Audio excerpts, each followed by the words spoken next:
The novel Brave New World by Aldous Huxley is set in a futuristic dystopian world that is separated into two areas called Worldstate and the Savage Reservation.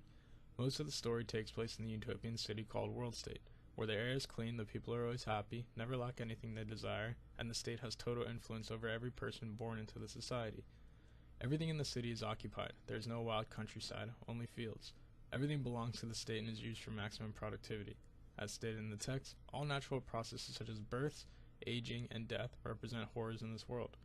Individuals are birthed into the society through surgically removed ovaries being used to produce ova, where they are fertilized in incubators and in specially designed bottles. The process then continues to split the egg several times, making it possible to birth from 6 to 96 humans from one embryo. However, on average, only about 72 are produced. Individuals in this world belong to a caste system organized into 5 classes: alpha, beta, gamma, delta, epsilon. The process is known as the Bokanovsky process. Not only does the government control the number of humans in the world, but they also control what those humans are built to do. This correlates with the class humans are divided into before they are born. This world is a utopia, but is it an actual example of one? Individuals throughout the novel truly believe that the world is perfect and that everything is good. However, 2 young alpha males in the beginning of the novel, named Bernard Marx and Helmholtz Watson, are introduced. Marx begins to think of individuality and fails to fit in because of his unorthodox beliefs about the way society runs things, such as being so open with sex and taking a drug called soma repeatedly just to make oneself feel good for a certain time whenever something goes wrong. Watson, a lecturer at the College of Emotional Engineering, begins to feel as if his work is meaningless, and that he would rather write to express his emotions and individuality, which is shunned in this society because they state that writing creatively means that you must have a problem, which is why the society tries to avoid it.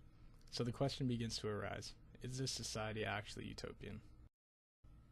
The definition of a utopian society is a community possessing perfect or desirable qualities. Usually the utopian societies that you hear about are fictional. Although the people in the society were quote-unquote happy, their happiness stems from things that aren't actual happiness. The individuals of the world state society don't actually think for themselves. They are given a role when they are born and go through shock therapy to train them into not liking things such as nature or books, 2 things that can make the mind run. They never actually put thought into their lives, and the individuals that do think or do begin to feel emotion just take a quote-unquote soma holiday, which is intoxicating themselves until they don't feel what they were unhappy about.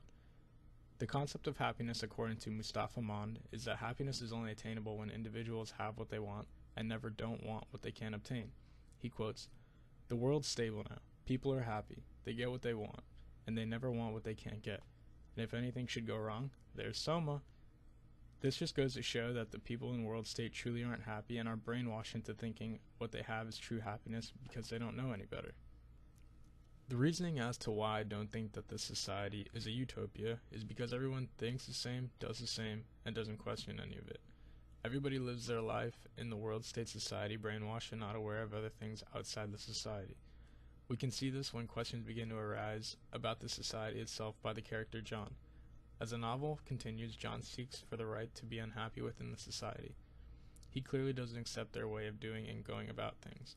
He sees that the society lacks humanity, and he begins to question Mustafa's ways of running the society.